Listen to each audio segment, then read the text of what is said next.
आज class 10th में chapter number 5 start कर रहे हैं, जो है समांतर श्रेणी।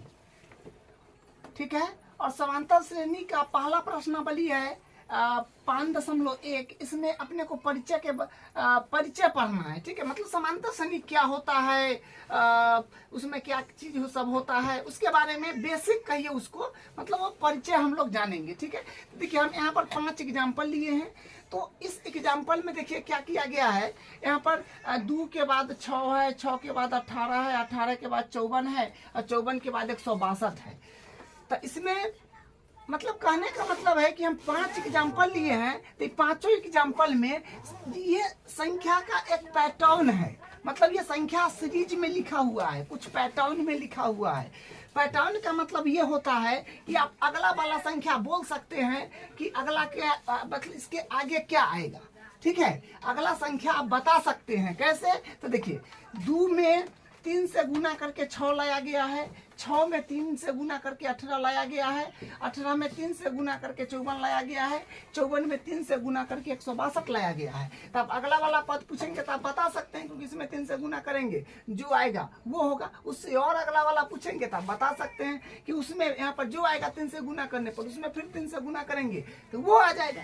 तो ये संख्या एक सीरीज में है। जैसे यहाँ पर है दूसरा एग्जाम्पल, देखिए जो है 2 पर स्क्वायर है, 3 पर स्क्वायर है, 4 पर स्क्वायर है, 5 पर स्क्वायर है, 6 पर स्क्वायर है।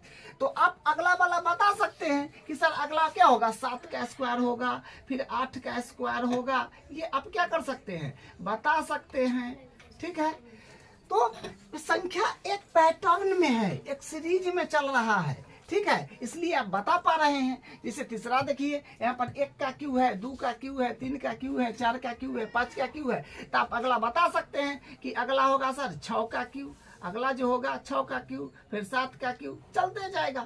ठीक है, तो ये संख्या ये भी क्या है, एक पैटर्न में है। उसी प्रकार इसका चौथा देखिए, ये भिन्न वाला है, जो 1/1 है, 1/2 है, 1/3 है, 1/4 है, 1/5 है। मतलब कहने का मतलब है कि अंश बट्टा हर होता है, तो ऊपर अंश होता है, नीचे हर होता है। तो अंश फिक्स है। अंश क्या है, अंश अपना फिक्स है। ठीक है, अंश जो है फिक्स है, हर में एक जोड़ा जा रहा है। तो अगला वाला पत्ता बता सकते हैं कि यहाँ पर क्या होगा, 1/1 2 3 4 5, तो 1 फिर जोड़िए तो 6, फिर 1/7, फिर 1/8, 1/9, क्या होगा अगला संख्या तो आप बता पा रहे हैं। तो ये इस प्रकार का सीरीज में है। इसका 5वां देखिए, जो है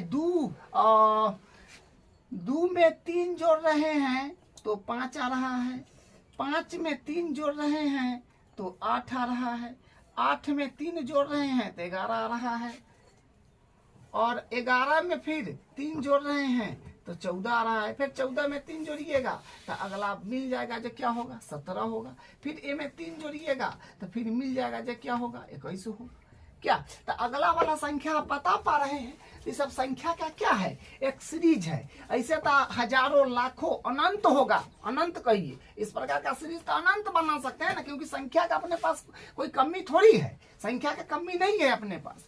अब बात आया कि देखिए संख्या का सीरीज अनंत प्रकार से बन सकता है, लेकिन मैथमेटिशियन ने कुछ विशेष प्रकार के संख्या के सीरीज को उन्होंने कुछ नाम दे दिया। जैसे यहाँ पर इसमें 2 में 6 से गुना कर 2 के बाद 6 है, तो इसका मतलब 3 से गुना किया गया है। 6 के बाद 18 है, इसका मतलब इसमें 3 से गुना किया गया है। इस 18 के बाद 54 है, इसमें 3 से गुना किया गया है। 18 के बाद 54 के बाद 162 है, 3 से गुना किया गया है।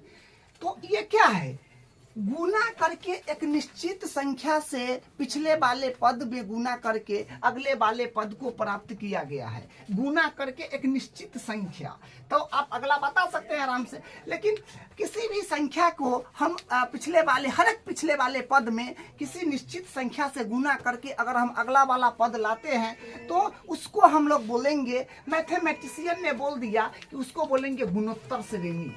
उसको हम लोग बोलेंगे गुणोत्तर श्रेणी। तो वो होगी अपने पास गुणोत्तर श्रेणी, क्योंकि गुना करके आगे बढ़ रहे हैं, इसको बोलेंगे गुणोत्तर श्रेणी। उसके बाद यहाँ पर देखिए ये है 1/2, फिर 1/1, 1/2, 1/3, 1/4, 1/5, मतलब इस तरह से पैटर्न में आ रहा है। तो एक पैटर्न है, तो इसमें क्या है, हर में कुछ परिवर्तन किया जा रहा है।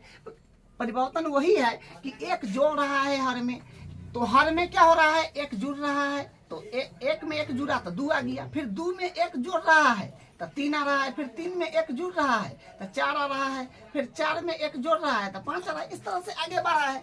तो इस प्रकार के श्रेणी को मैथमेटिशियन ने बोल दिए हरोत्तर श्रेणी, हरोत्तर श्रेणी। ठीक है, तो इस प्रकार के श्रेणी को क्या बोले मैथमेटिशियन ने, हरोत्तर श्रेणी। अब देखिए 5वां जो लास्ट है, इसमें 3 + 3 + 3 + 3 प्लस करके बढ़ा गया है। तो इसको अगला वाला पत्ता बता सकते हैं इसमें क्या होगा, तो क्या एक निश्चित संख्या को जोड़ करके आगे बढ़ा गया है। तो निश्चित संख्या को जोड़ करके किसी श्रेणी में आप आगे बढ़ते हैं तो उसको हम लोग बोलते हैं समांतर श्रेणी, जो आपको इसी के बारे में पढ़ना है। ये सब जो है ये सब 11th में पढ़ना पड़ता है, 12th में 11th में मान के चलिए। ठीक है, तो अभी अपने को समांतर श्रेणी पढ़ना है, तो समांतर श्रेणी का ये सीरीज है। तो इसको मैथमेटिशियन ने क्या बोल दिया, समांतर श्रेणी, समांतर श्रेणी। तो ये होगी अपने पास समांतर श्रेणी। ठीक है, तो किसी भी संख्या का जो पैटर्न होता है उसमें किसी निश्चित संख्या को जोड़ के आगे अगर संख्या को बढ़ाया जाता है तो उसको हम लोग बोलते हैं समांतर श्रेणी। और गुना करके बढ़ाता है तो उसको बोलते हैं गुणोत्तर श्रेणी। अगर हर अंश बट्टा हर में परिवर्तन करता है तो उसको बोलते हैं हरोत्तर श्रेणी। अब आप कहिए कि सर दो काहे छोड़ दिए, देखिए मैथमेटिशियन ने इसका कोई नाम नहीं दिया है क्योंकि ये कोई खास प्रकार का पैटर्न नहीं है। अगर ऐसा देखना चाहे तो लाखों पैटर्न बन जाएगा, अनंत पैटर्न बन जाएगा, सबका कहां से नाम दिया जाएगा, नामे खत्म हो जाएगा। तो इसलिए इसको ये कोई खास प्रकार का पैटर्न नहीं है, इसलिए इसका कोई नाम दिया गया नहीं है। ठीक है, तो ये आप समझ गए कि गुणोत्तर श्रेणी किस प्रकार का होता है, हरोत्तर श्रेणी किस प्रकार का होता है, और ये क्या है समांतर श्रेणी किस प्रकार का होता है। तो अपने को तो पढ़ना ये वाला है जो किसी संख्या में कोई निश्चित संख्या जोड़ करके आगे बढ़ाया गया हो, तो वही तो समांतर श्रेणी होगा। तो पढ़ना इसमें ये है, श्रेणी संख्याओं का तो अनंत होता है, तो अनंत से अपने को मतलब थोड़ी है, अपने को तो समांतर श्रेणी से मतलब है। तो ये के बारे में पढ़ेंगे। अब बात आया कि समांतर श्रेणी का डिफिनीशन भी तो होना चाहिए। समांतर श्रेणी का डिफिनीशन क्या है, कैसे पता करेंगे कि समांतर श्रेणी का परिभाषा क्या हो सकता है। देखिए नीचे लिखा है समांतर श्रेणी एक समांतर श्रेणी संख्याओं की ऐसी सूची है जिसमें प्रत्येक पद यानी पहले वाले पद को छोड़कर अपने से पहले पद में एक निश्चित संख्या जोड़ने से प्राप्त होता है। आपको बताए एक निश्चित संख्या जोड़ने से पहला वाला पद को छोड़ करके, और पहला वाला पद कैसे आया, कोई संख्या यहाँ ले लिया, कोई संख्या लेने के बाद कोई निश्चित संख्या जोड़ते चला गया, बस आपका श्रेणी बनते चला गया। अगर यहाँ मान लीजिए 10 लेते तो 3 जोड़ते तो 13, फिर 3 जोड़ते 16, फिर 3 जोड़ते 19, इस प्रकार से हो जाता क्या। तो वही बात है, क्या बोला, पहले वाले पद को छोड़कर, मतलब पहले वाला पद कहाँ से आया कैसे आया उससे अपने को मतलब नहीं है। दूसरा वाला पद यहाँ से कैसे मिल रहा है ये हम जान रहे हैं ना कि सर 3 जोड़ रहे हैं। तीसरा वाला पद कैसे मिल रहा है जान रहे हैं ना सर 3 जोड़ रहे हैं, निश्चित संख्या जोड़ रहे हैं। वही तो डिफिनीशन है। समांतर श्रेणी क्या है, एक समांतर श्रेणी संख्याओं की ऐसी सूची है जिसमें प्रत्येक पद अपने से पहले पद के एक निश्चित संख्या जोड़ने से प्राप्त होता है। पहले वाला पद देखिए, जैसे ये पद चाहिए, कोई भी पद चाहिए तो इसके पिछले वाला पद में एक निश्चित संख्या जोड़ते जाइए, आपका अगला वाला पद मिलते चला जाएगा। लेकिन वो कितना कोई निश्चित संख्या क्या है वो तो आप अंतर से पता कर लेते हैं क्या। तो ये हुआ उसका डिफिनीशन। हाँ, एक और बात देखिए क्या है कि यह निश्चित संख्या, मतलब जो निश्चित संख्या है ना उसी को हम लोग बोलते हैं एपी मतलब समांतर श्रेणी। इसको इंग्लिश में बोलते हैं अर्थमेटिक प्रोग्रेशन का सार्व अंतर, यानी सार्व अंतर मतलब कॉमन डिफरेंस कहलाती है। ठीक है, तो क्या कि यह निश्चित संख्या मतलब जो निश्चित संख्या हम जोड़ के आगे बढ़ रहे हैं वही होता है उसका सार्व अंतर। और समांतर श्रेणी में सार्व अंतर का ही बहुत बड़ा रोल है। अगर सार्व अंतर समान है तो उसी को हम लोग बोलेंगे समांतर श्रेणी। ठीक है, तो समझ गए कि सार्वंतर क्या होता है। जैसे ए में क्या है 3 3 3 3 3, तो ये हुआ सार्वंतर। अभी और एग्जांपल लिए है नीचे, फिर 4 एग्जांपल है, उससे आपको समझ आ जाएगा। ठीक है, अब देखिए, अब हम यहाँ से पूछे, इसमें देखिए, इसमें हम आपसे पूछ रहे हैं कि सार्वंतर क्या है।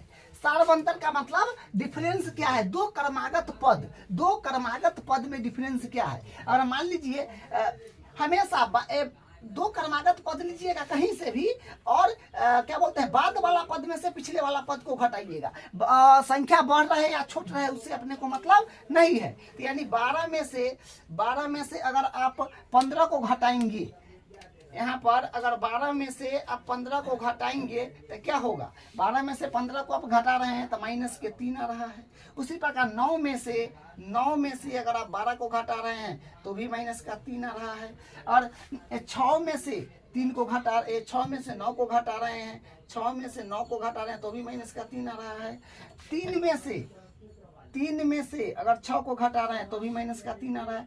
तो क्या वो संख्या है, 1 2 3 4 5, तो पांचों संख्या 5 संख्या है, तो पांचों को हम क्रमागत संख्या लिए और बाद वाला पद में से पहला वाला पद, मतलब अगले वाले पद में से दो क्रमागत पद लिए और अगले वाले पद में से पिछला वाला पद घटाए। सब में देखिए अंतर क्या आया, सबका बराबर आया। तो इसका मतलब क्या है, यहाँ पर डी के मान हो गया माइनस का 3। तो ये समांतर श्रेणी में है, क्योंकि अंतर जो है इसका जो है समान है प्रत्येक पद में। तो कम से कम 3 को 4 को पद चेक कीजिएगा तो पता चल जाएगा कि ऐसा हो सकता है कि 2-3 को पद में अंतर समान हो और उसके बाद चौथा या तीसरा या 5वां पद में अंतर गड़बड़ आ जाए। इसलिए बोला जाता है कम से कम 3 या 4 को पद चेक कर लेना चाहिए। तो हम अभी डी के बारे में जाने हैं, बस ये समझिए कि बाद वाला में से पिछला वाला, हर एक दो क्रमागत संख्या लिए और बाद वाला में से पिछला घटाया तो माइनस का 3, इसी को बोलते हैं हम लोग सार्वंतर गया है। तो ये डी का मान माइनस का 3 आ गया। ठीक है, अब देखिए इसका दूसरा देख लीजिए। दूसरा में भी अगर अब हम लोग सार्वंतर देखना चाहेंगे तो फिर 25 में से 29 घटाइए। तो 25 में से अगर आप 29 घटा रहे हैं तो माइनस का 4 आ जाएगा। फिर 21 में से आप 25 घटा रहे हैं तो माइनस का 4 आएगा। ऐसा नहीं करना है कि ये वाला पद लीजिएगा कहीं के हियाँ के लेकर के चाहे हियाँ के घटा दीजिएगा, गलत हो जाएगा। दो पास का ही पद लेना है, क्रमागत बोल रहे हैं ना बार बार, माने क्रम में। जैसे यहाँ पर ये दोनों लिए तो ऐसा नहीं कि ई लेकर के एक जोड़े घटा दीजिएगा, नहीं, एकदम पास का लेना है। जैसे ई लिए तो ए बाद वाला में से पहले वाला घटाना है, संख्या बढ़ रहा है छोट रहा है उससे फर्क नहीं पड़ेगा। उसी प्रकार जैसे ई लिए तो ए में से इसको घटाना है, बड़ कौन है छोट कौन है उसे मतलब नहीं है। जैसे मान लीजिए यहाँ लिए तो ए में से उसको घटाना है, बढ़ रहे छोट रहे उससे मतलब नहीं। ऐसा नहीं कि ई लिए फिर ऊ ले लिए, वैसे मत कीजिएगा। तो यहाँ पर क्या डी माइनस का 4 आया, तो वो चेक कर लीजिए। अभी ई दोनों के निकाला है, फिर ई दोनों के निकाला है, इसको निकाल दीजिए। 17 में से 21 घटाइएगा तो यहाँ पर भी माइनस का 4 आएगा। ठीक है, तो क्या है यहाँ पर डी का वैल्यू कितना आ गया, डी का वैल्यू आ गया अपने को माइनस का 4। ठीक है, तो देखिए डी अगर बराबर है ना, डी अगर समान है, कोई अंक नहीं बदल रहा है डी का, इसका मतलब डी तो है लेकिन डी का मान नहीं बदल रहा है, मतलब अंतर नहीं बदल रहा है, तो वो एक समांतर श्रेणी में चला जाता है। जैसे यहाँ पर तीसरा देख लीजिए। तीसरा में क्या है कि इसमें क्या बोलते हैं 5, हाँ, तो फिर इसमें डी चेक करिएगा तो 5 माइनस 5 तो क्या होगा 0। अब क्या कि सर यहाँ पर तो पैटर्न है दोसर है। अरे भाई पैटर्न दोसर है, उससे क्या मतलब है अपने को, 0 ये 5 है तो 5 के बाद ये 5 आया है तो क्या जोड़ा होगा, 0 जोड़ा होगा। फिर ये 5 के बाद ही 5 आया है, क्या जोड़ा होगा, 0 जोड़ा होगा। तो इस 5 के बाद ही 5 है तो क्या जोड़ा होगा, 0 जोड़ा होगा। ये 5 है तो क्या होगा 0, कुछ ना कुछ तो जोड़ में किया होगा। तो 5 में से 5 क्या सुनना, फिर ई 5 में से ही 5 घटा लीजिए, क्योंकि दो कोई संख्या लीजिए पास के, तो ई लिए तो बाद वाला में से पहले वाला घटाए 0, फिर ई ले रहे हैं तो फिर 5 में से ई 5 घटाइएगा तो कितना होगा, 5 में से 5 घटाइएगा 0 होगा। फिर मान लीजिए कि ई लिए अब मान लीजिए कि ई ले रहे हैं, ई हो गया तो ई मान लीजिए। तो फिर क्या, तो कहने का मतलब क्या है, बराबर 5 में से 5 घट रहा है तो 0 आ रहा है। तो यहाँ पर भी क्या हुआ, डी का मान 0 आ गया। समझ रहे हैं। यहाँ पर देखिए फिर इसमें अगर आप देखा जाए इस एग्जाम्पल में तो क्या हुआ, फिर 7 में से अगर आप 3 घटा रहे हैं, 7 में से 3 घटाइएगा तो 4 आएगा। फिर 11 में से 7 घटाइएगा तो 4 आएगा। फिर अगर आप 15 में से 11 घटाइएगा तो 4 आएगा। वो चेक कर लीजिए, 19 में से अगर 15 घटाइएगा तो 4 ही आएगा। तो कहने का मतलब क्या है, आपको हम डी निकालना बता दिए कि डी कैसे निकालेंगे। तो डी निकालेंगे प्रत्येक पास वाला पद में से, तो मतलब 2 क्रमागत पद में से बाद वाला पद में से पिछला वाला पद घटाएंगे, यानी अगले वाला पद में से पिछले वाला पद घटाएंगे। और ये कब तक चेक करेंगे, कम से कम 3-4 पद तक। 3-4 पद तक चेक करने के बाद डी का मान अगर समान आ रहा है तो एपी में तो होगा, ठीक है, लेकिन डी समान आना चाहिए तब वो एपी में होगा। तो देखिए कहने का मतलब कि हम डी अभी तक निकाले हैं, यहाँ भी चारों एग्जाम्पल में। तो डी निकालने में आपको क्या पता चला, डी मतलब सार्व अंतर को डी बोलते हैं, कॉमन डिफरेंस, ठीक है। तो सार्व अंतर हम लोग निकाले हैं तो कितना आया है, यहाँ पर -3, यहाँ पर -4, और यहाँ पर इसमें आ गया है 0, इसमें आ गया है 4। देखिए तो इससे आपको ये समझ में आ गया होगा कि माइनस वाला संख्या आ सकता है, शून्य आ सकता है, धनात्मक यानी प्लस वाला संख्या आ सकता है। यहां से क्या समझे कि डी निकालने पर अगर कोई क्वेश्चन दे दिया तो डी निकालने पर माइनस में भी आ सकता है, शून्य भी आ सकता है, और प्लस के भी कोई संख्या आ सकता है। तो इसका मतलब सार्व अंतर क्या हो सकता है, सार्व अंतर जो है, सार्व अंतर अपने पास हो सकता है, ऋणात्मक भी हो सकता है, ऋणात्मक, धनात्मक और शून्य, ठीक है। ऑब्जेक्टिव में अगर पूछे तो गलती नहीं कीजिएगा, शून्य हो सकता है, ठीक है। तो सार्व अंतर अपने पास ऋणात्मक हो सकता है, धनात्मक हो सकता है, शून्य हो सकता है, आपके सामने में है, ठीक है। तो ये हो सकता है, बाकी बात कुछ नहीं हो सकता है, बस ऋणात्मक, धनात्मक, शून्य क्या हो सकता है, सार्व अंतर। कुछ और एग्जाम्पल लेते हैं और आपको क्या बोलते हैं उसमें पद बताना चाहेंगे कि पद क्या होता है, या फिर इसमें भी देख लीजिए पद। देखिए जैसे मान लीजिए कि ई है पहला, देखिए यहाँ पर क्या है कि पहला अंक है जो है आपका 15, इसको बोलेंगे पद। पहला मतलब शुरू वाला है, 1 नंबर पर आयल है तो इसको बोलेंगे पहला पद, इसको बोलेंगे दूसरा पद, इसको बोलेंगे तीसरा पद, इसको बोलेंगे चौथा पद, इसको बोलेंगे 5वां पद, ठीक है।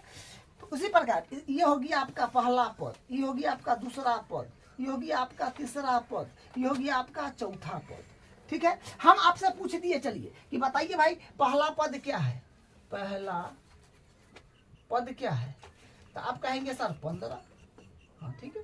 कहेंगे दूसरा पद क्या है, दूसरा पद, तो आप कहेंगे 12। फिर पूछेंगे तीसरा पद क्या है, तीसरा पद, तो आप कहेंगे 9। चौथा पद 6, 5वां पद 3। लेकिन हाँ देखिए पहला पद को मैथमेटिशियन ने कैपिटल ए नाम दे दिया है, आप इसको ए भी कह सकते हैं या फिर A1 भी कह सकते हैं, इसमें क्या दिक्कत है, कह सकते हैं, मैथमेटिशियन ने बोले हुए हैं। दूसरा पद को A2 बोल सकते हैं, स्मॉल में हमेशा, ठीक है। तीसरा पद को A2 कहिए, चौथा पद को तो आप कहिए सर इतना बड़ा लिखने के जगह A1 A2 A3 का ना लिख लेंगे, हाँ लिख सकते हैं आराम से। पहला पद को डायरेक्ट A बोल दीजिए या A1 कह दीजिए, दूसरा पद को A2 बोल दीजिए। तो अगर हम इसमें बोले कि इसमें बताइए चौथा पद क्या है इसका, इसमें चौथा पद, तो चौथा पद लिख दीजिए, चाहे हल्सिना A4 कर दीजिए, और 4 हमेशा जैसे A4 लेना है तो A और 4 ले आ दीजिएगा, ऐसे मतलब लिख दीजिएगा A4, तो ये गलत है, ये गलत होगी, ऐसे देना है नीचे करके, ठीक है। तो A4 कितना है, तो चौथा पद मतलब 1 2 3 4 जो कि 17 है, ठीक है। तो ये भी आप जान गए कि पद क्या होता है, पद इसमें से गिनाई चाहिए, जैसे यहाँ पर है 1 2 3 4 5, 5 गो पद है, तो 5 गो जो पद है अपने पास, तो इसमें क्या है, ये 5 पद में अपने पास ये बात है कि पहला पद है 5, दूसरा पद है 5, तीसरा पद है 5, चौथा भी 5, 5वां भी 5। तो कहने का मतलब कि कोई एपी में सब पद बराबर भी हो सकता है क्या। तो इसमें हम कहेंगे कि बताइए पहला पद मतलब A1, तो आप कहिएगा 5। हम कहेंगे दूसरा पद बताइए मतलब A2, तो 5 कहेंगे। तीसरा पद बताइए A3, तो 5 कहेंगे। चौथा पद बताइए तब 5, ये कहेंगे आप, या फिर ऐसे लिख लीजिए पहला पद दूसरा पद जैसे करिए, या डायरेक्ट बोल दिए A1 A2, क्योंकि बात तो वही है, उसी को हम लोग A1 को पहला पद बोलते हैं, A2 के दूसरा पद बोलते हैं। इसमें हम पूछे कि सर बताइए A1 का A1 क्या है, यानी पहला पद 3 है, A2 कितना है तो 7 है, A3 कितना है तो 11 है, A4 कितना है तो 15 है, A5 कितना है 1 2 3 4 5, पांचवा पद को A5 बोलेंगे, तो ये कितना है तो 19 है। तो ये बात होता है, ठीक है। अब कुछ और एग्जांपल लेते हैं और आपको एक और चीज बताते हैं। अब फिर कुछ एग्जांपल लिए हैं, जो अपने पास 5 एग्जांपल है। देखिए इसमें भी अगर मान लीजिए हम निकालना चाहेंगे पहला पद, तो पहला पद मतलब जानते हैं जो क्या होता है A1, पहला पद को हम लोग बोलेंगे A1, ठीक है। यहाँ से A1 क्या हो जाएगा, A1 अपने पास हो जाएगा 5, दूसरा पद मतलब A2 तो क्या हो जाएगा 8, फिर बोलेंगे तीसरा पद तो A3 जो 11, चौथा पद तो हो जाएगा 14, ठीक है। तो यहाँ से हम लोग D निकालना चाहेंगे, D मतलब अंतर, मतलब दोनों के बीच कितना का गैप है। तो D निकालने के लिए हम लोग क्या करेंगे, D निकालना है तो देखिए हमेशा 2 क्रमागत पद कहीं से लीजिए, मतलब हम लोग शुरू से तो स्टार्ट करेंगे, तो 2 क्रमागत लीजिए और बाद वाला में से पहले वाला घटाइएगा। तो ये A1 हुआ, ये A2 हुआ, तो A2 में से A1 को घटाइएगा। D मतलब होता है सार्व अंतर, ठीक है, सार्व अंतर। तो आप शॉर्टकट में D लिख दीजिए या पूरा लिखिए, ठीक है। तो D निकाल रहे हैं, तो ये पहले बाद वाला पद जो है A2 और पहले वाला पद A1, तो क्या होगा D बराबर यहाँ से क्या आएगा, A2 अपने पास हो गया 8, या फिर यहाँ पर हम वैल्यू जमाए हैं ना, A2 8 माइनस A1 5, तो इसको जब आप घटाओगे तो D के मान आएगा 3। फिर मान लीजिए कि आप यहाँ से D निकालना चाहे तो क्या हो जाएगा, इसमें से तो निकाल दिए, अब इसमें से अगर निकालेंगे तो A1 A2 A3, तो A3 में से A2 घटाना होगा, तो A3 माइनस A2, तो D बराबर A3 कितना है 11, 11 में से 8 गया तो 3 आ गया, तो मैंने यहाँ D का वैल्यू कितना आया 3 आया। अब मान लीजिए फिर यहाँ हम निकाले तो क्या हुआ A1 A2 A3 A4, तो यानी D बराबर यहाँ से A4 में से हम A3 घटा रहे हैं, तो 14 में से हम घटा रहे हैं 11, तो क्या आएगा 3 आएगा, ठीक है, 3 आ जाएगा। तो क्या हुआ यहाँ पर सार्व अंतर क्या है, सार्व अंतर अपने पास आ गया, यहाँ पर सार्व अंतर बोलेंगे आ गया सार्व अंतर। तो सार्व अंतर अपने पास आया जिसको D बोलिए, तो सार्व अंतर कितना आ गया 3। तो E अपने पास क्या है, समांतर श्रेणी में है, हाँ है, क्योंकि सार्व अंतर तो देखिए प्रत्येक को बराबर आ गया, तो ये AP में है, ठीक है। E अपने पास जो है AP ये है, ये AP है, ठीक है। अगर इसका दूसरा देखिएगा तो फिर A1 पर आपको पूछेंगे पहला पद क्या है, मतलब A1 तो कहिएगा 5, फिर कहेंगे दूसरा पद क्या है माने A2 तो कहिएगा 10, तीसरा पद क्या है जो A3 है जो कि 15, चौथा पद क्या है मतलब A4 तो क्या है 20, मतलब कई नंबर पर है। जैसे ये 1 नंबर पर है तो पहला पद हुआ, 2 नंबर पर तो दूसरा पद 3 नंबर पर, तीसरा पद 4 नंबर पर, चौथा पद, इतना ही तो देखना है। तो यहाँ से फिर क्या हो जाएगा, हम D पूछेंगे तो A2 में से कोई 2 क्रमागत पद में से पहले बाद वाला पद में से पहले वाला पद घटाइएगा, ठीक है।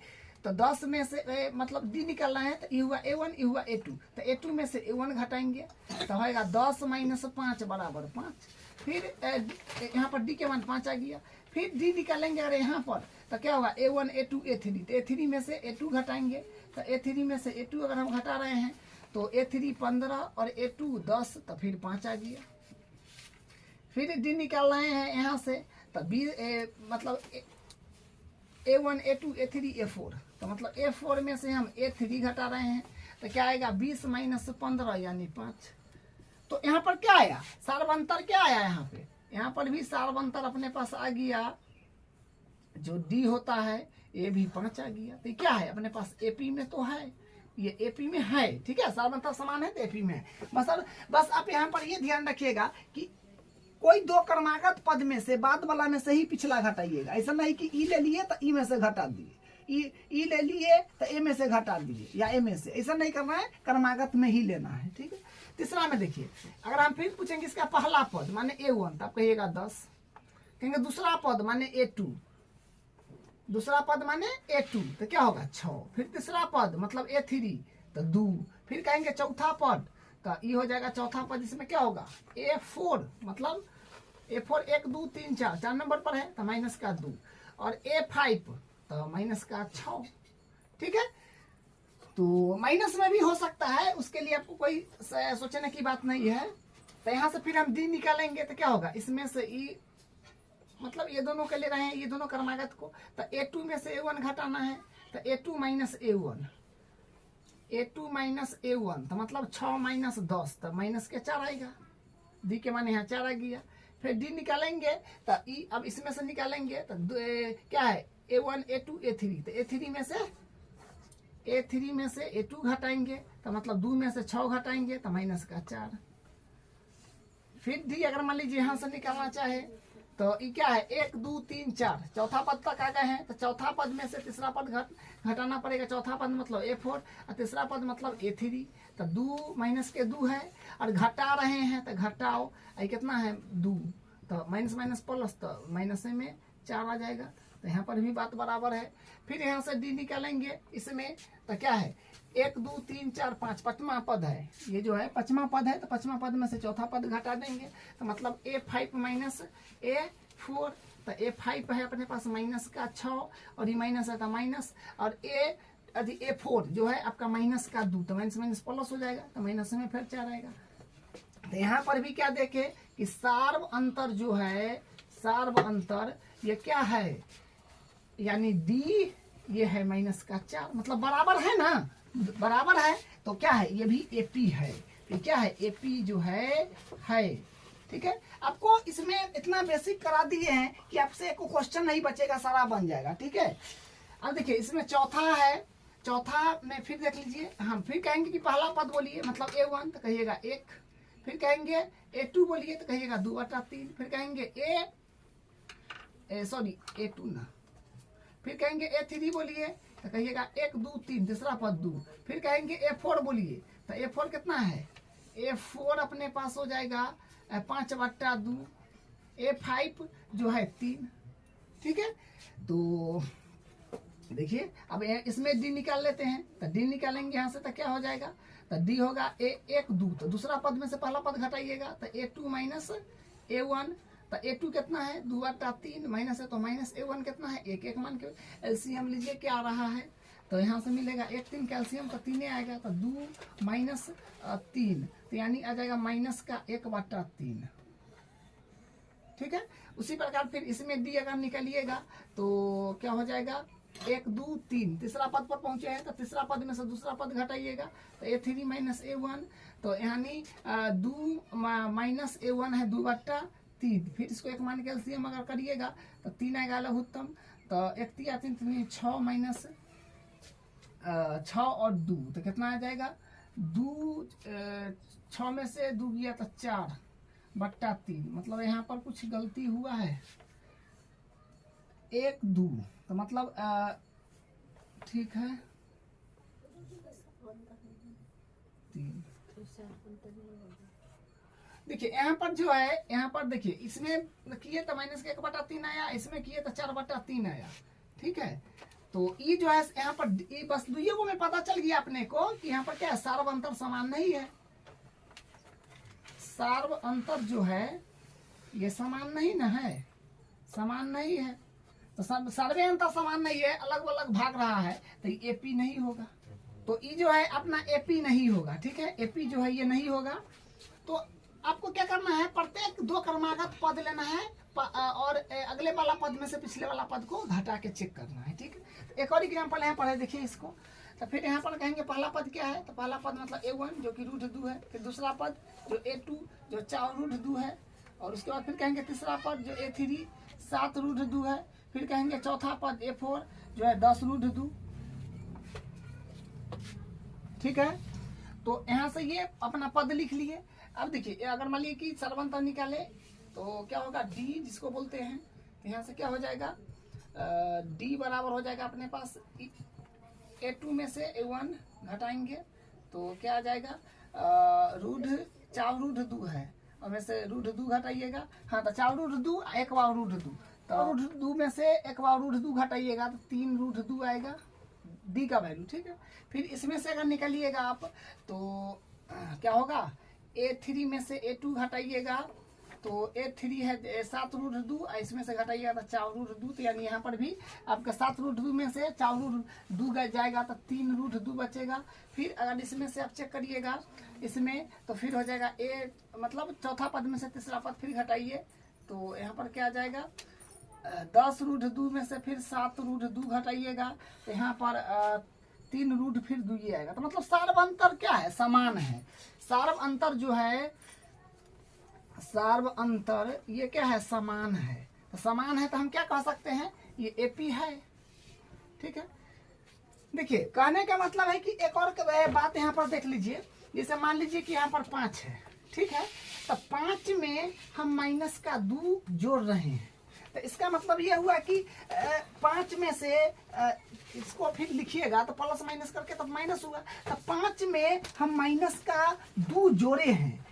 ठीक है, लेकिन हम लोग क्या बोल देते हैं कि 5 में से 2 घटा रहे हैं। ठीक है, और समांतर श्रेणी जो है अपना यहाँ पर क्या लिखा है, प्रत्येक क्या अपने से पहले वाले पद में निश्चित संख्या जोड़ने से प्राप्त होता है। तो जोड़ने का मतलब ही नहीं है कि माइनस का 2 कर रहे हैं तो यहाँ पर डिफिनीशन इसमें सेटिस्फाई नहीं हो रहा है। मतलब माइनस का 2 का मतलब हुआ कि माइनस का 2 आप जोड़ रहे हैं तो कितने होगा, 3 आएगा। जैसे मान लीजिए यहाँ पर 7 है, हम कह रहे हैं कि माइनस का में 5 जोड़िए, इसका 5 कहेंगे जोड़ने के लिए क्या होगा, 7 प्लस और 7 प्लस माइनस माइनस, तो क्या होगा 2 होगा प्लस का।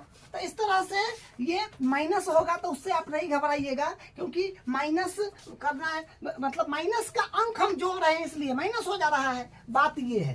ठीक है, तो अब यहाँ पर हम लोग इतना एग्जाम्पल देख लिए और जितना परिचय था उसमें आपका बस एक और बच गया है, जो क्या है, इसका व्यापक रूप क्या होता है उसको देख लेते हैं। देखिए अब एक बात आपको बताते हैं, हम जो AP का एग्जाम्पल इतना लिए हैं इसमें आपको क्या पैटर्न पता चला। देखिए AP जो होता है ना, मतलब क्या बोलते हैं, समांतर श्रेणी जो होता है अपने पास, समांतर श्रेणी, ये समांतर श्रेणी अपने पास जो होगा ये 2 प्रकार का होगा। समांतर श्रेणी को इंग्लिश में बोलते हैं हम लोग AP। ए का मतलब अर्थमेटिक, P का मतलब प्रोग्रेशन। अर्थमेटिक प्रोग्रेशन मतलब समांतर श्रेणी। तो देखिए समांतर श्रेणी में क्या होता है, एक होता है परिमित AP, परिमित AP, तो परिमित AP, एक होगा अपरिमित AP, अपरिमित AP।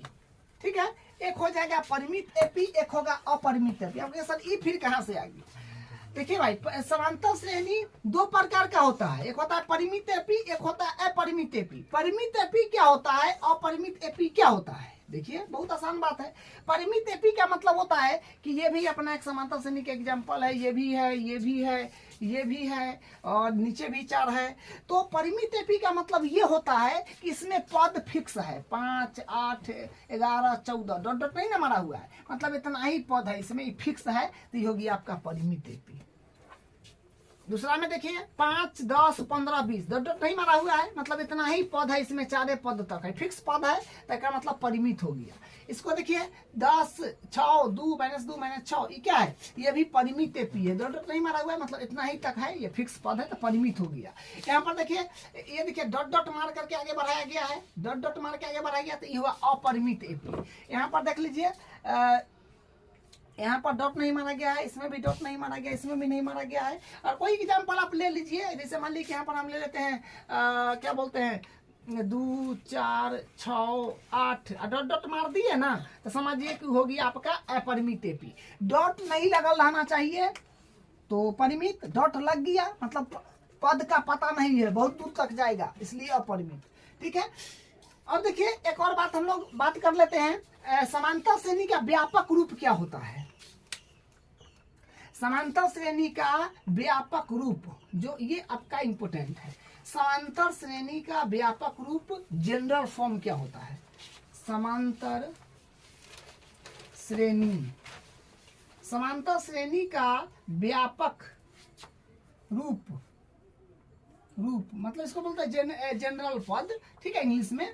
तो समांतर श्रेणी का व्यापक रूप क्या होता है, जैसे हम एक एग्जांपल लेते हैं उससे समझाते हैं। जैसे मान ली कि है 3 है, 5 है, 7 है, 9 है, मतलब इस प्रकार से ही है जा रहा है। तो कहने का मतलब क्या है कि देखिए, इसको बोलते हैं हम लोग पहला पद जो ए होता है, इसको बोलते हैं हम लोग दूसरा पद जो A2 होता है, इसको बोलते हैं तीसरा पद जो A3 होता है, इसको बोलते हैं चौथा पद जो A4 होता है।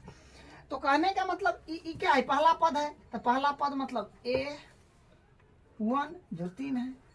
दूसरा पद कैसे हम लोग लाते हैं, तो दूसरा पद यहाँ पर ई देखते हैं ना कि कितना का गैप है, यहाँ से यहाँ पहुँचने में 3 के बाद 4 5 प्लस 2 किया गया है, क्या है प्लस 2 किया गया है, ठीक है। उसी प्रकार यहाँ पहुँचने के लिए क्या किया गया है, इसमें भी प्लस 2 किया गया है, समान अंतर न है, 5 2 7। फिर यहाँ पहुँचने के लिए प्लस 2 किया गया है। फिर यहाँ अगला पद अब बता सकते हैं कि क्या होगा, प्लस 2 करिएगा तो 9 2 11। तो अगला पद भी बता सकते हैं ना, क्योंकि सब में प्लस प्लस 2 करते आ रहा है, तो मतलब प्लस 2 करिएगा तो 9 2 11 अगला पद। तो कहने का मतलब ये कैसे बन रहा है, इसका कोई एक डिफिनीशन के तरह, यानी एक सम्मी क्या बोलते हैं, एक फार्मूला की तरह नहीं लिख सकते हैं, वही व्यापक रूप होता है, समझे। तो कहने का मतलब पहला पद A1 है, ठीक है। तो दूसरा पद हम कैसे लाए, तो दूसरा पद हम लाए इस प्रकार से, A1 तो है ये है A1, तो A1 में हम 2 जोड़ करके लाए हैं, तब ना 5, मतलब A2 कितना है, A2 5 है। तो A2 5 कैसे आया, तो 5 इस प्रकार से आया, जो पहला पद था अपने पास उसमें हम 2 जोड़ दिए, क्योंकि हम तो देख लिए कि दू बढ़ रहा है, तो 2 जोड़ दिए। तो 2 क्या है, 2 जो है ये डी है, जो गैप होता है बीच में उसको डी बोलते हैं, यानी सार्वंतर। तो मतलब दूसरा पद क्या, दूसरा पद हम कैसे लाते हैं, A1 के मान कितना था 3, और 3 में 2 जोड़े तो कितना आया 5 5, तो A2 का वैल्यू हुआ 5। तो A2 कैसे लाए, A1 में हम डी जोड़ के, ठीक है।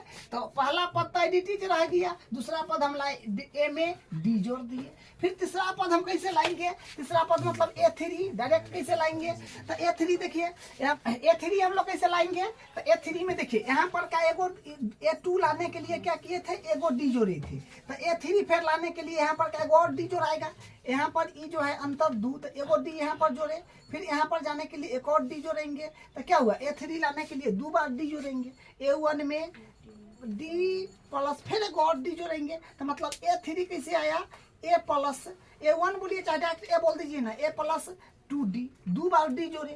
तो यहाँ पर क्या हुआ, पहला दूसरा तीसरा पद होगा A प्लस 2D। उसी प्रकार तीसरा पद क्या होगा, A प्लस 3D। उसी प्रकार चौथा पद क्या हो जाएगा, A प्लस 4D। मतलब हम जितना पद आगे बढ़ रहे हैं ना, उतना D खाली जोड़ रहे हैं, ठीक है। डी को जोड़ करके हम आगे बढ़ाते जा रहे हैं, इसी प्रकार से ही चलते जाता है। तो इसी को बोलते हैं हम लोग समांतर श्रेणी का व्यापक रूप, मतलब जनरल, इंग्लिश में इसको बोलते हैं जनरल फॉर्म,